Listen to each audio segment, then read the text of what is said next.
نرخ قربانیان دوی جشن قربانی در روز آوای کورسان چاوایه ما پابیل جواره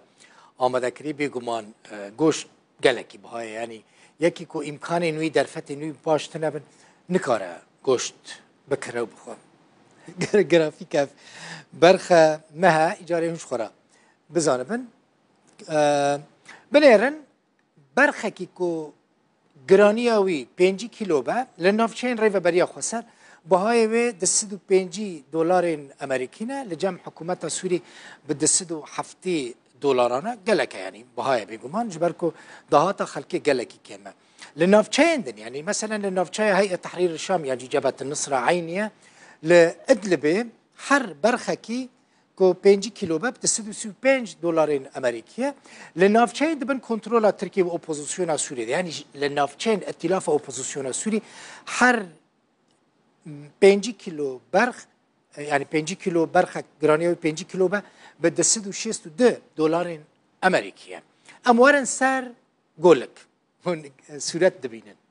ابيج نظام گولک چیلک چیه ام گولک باشه گولک کی کو گرانیوی 105 کیلو بله نافچین ریو بریا خسر روجاوی کورسانی لرقال دیر زور و لمنبج لوان دران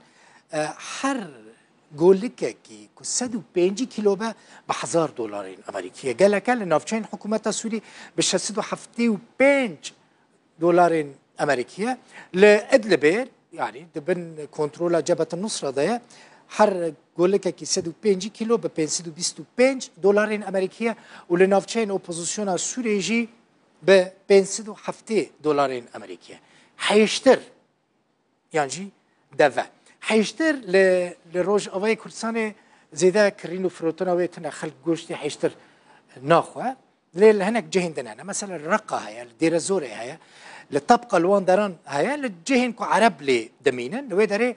گوشت حیشتر دخون حیشتر لبازار تکرینو فروتن لوان دران هر حیشتر کی کو 300 کیلو و لجمع و بریا خسر $3000 امریکیه لنافچین هيئة تحرير الشام لادلب يعني $1300 امریکیه لنافچین اپوزیسیون سوریه يعني نافچین ائتلاف و کو جهن ترکی لدمینه هر حیشتر کی کو 300 کیلو و لوان دران به $1209 امریکیه